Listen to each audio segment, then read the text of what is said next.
Counter part দিয়েছি 15:40:34 3:40:34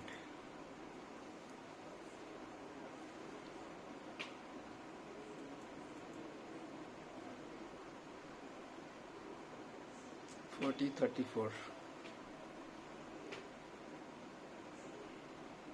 এই মুখ বাড়ালো, এটা মুখ বাড়ালো, দেখিয়ে দিই একবার।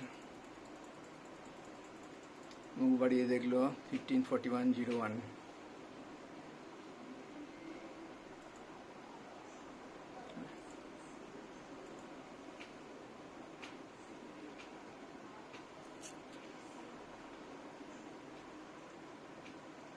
আমি ক্যাশটা মিলাচ্ছি, ফাঁকা আছে। ক্যাশটা সব না, বড় denomination, big denomination 2500 only.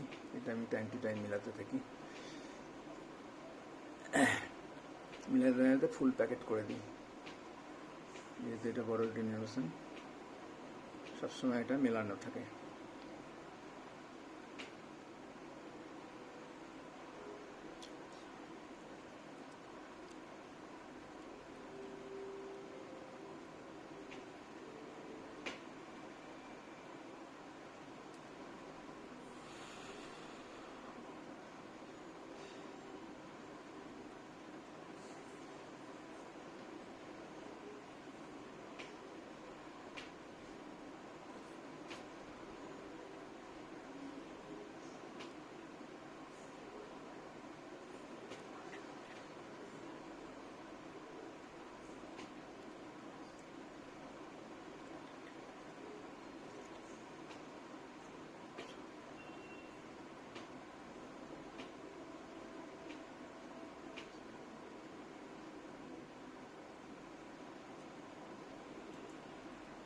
Detect করা হয়ে গেছে, ওকে আমি ধরতে চললাম, মুশকিল হয়ে যাচ্ছে।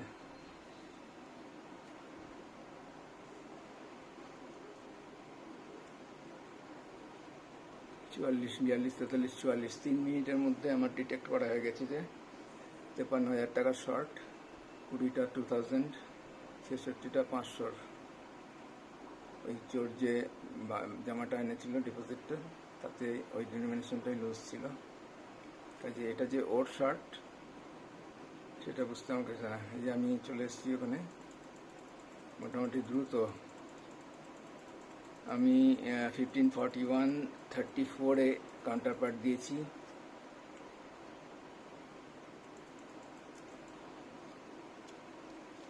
42:34 and less than 3 minutes আমি এটাকে ডিটেক্ট করে আরেকে আমি সবসময় রিকাউন্ট করি কনফার্ম হওয়ার জন্য। কনফার্ম হয়ে তারপরে আমি ওইদিকে গেছি অ্যাট 15:45:45। পুরো ব্রাঞ্চের ওই দিকটা ঘুরে অনেকটা পথ।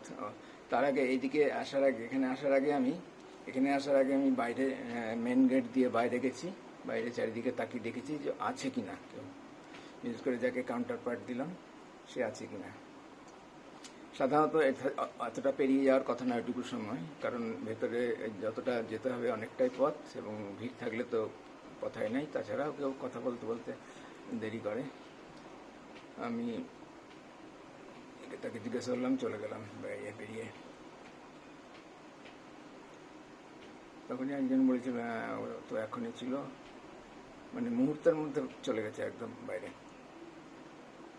একবার ব্যাক করেছিল, তারপরে মুহূর্তের মধ্যে চলে গেছে। এই আমি ফিরে আসলাম।